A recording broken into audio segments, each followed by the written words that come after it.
Close చేసే ముందు దీనికి సంబంధించి మంచు విష్ణు కావచ్చు, మరికొంతమంది కొన్ని వ్యాఖ్యలు చేశారు. ఆ వ్యాఖ్యలు చూసి షోని క్లోజ్ చేద్దాం.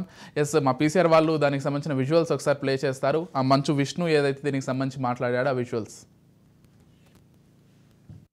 తెలుగు వాళ్ళంటే చాలా మర్యాదస్తులు, పద్ధతిగా ఉంటారు, మన ట్రెడిషన్స్ ఫాలో అవుతాం అని ప్రపంచం అంతా అనుకుంటూ ఉంటారు.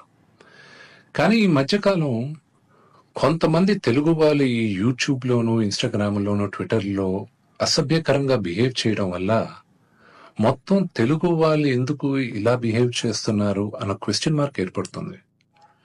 ఒక 2-3 రోజుల క్రితం నా తమ్ముడు సాయిధరం తేజ్ హనుమంతు అన్న వ్యక్తి వీడియో ఎందుకు ఇలా చేశాడు అని క్వశ్చన్ చేసేసరికి అది ఎంత జుగుప్స్గా ఉండిందంటే ఆ video Telangana chief minister, deputy chief minister, DGP వీళ్ళందరూ రియాక్ట్ అయ్యి యాక్షన్ తీసుకుంటారని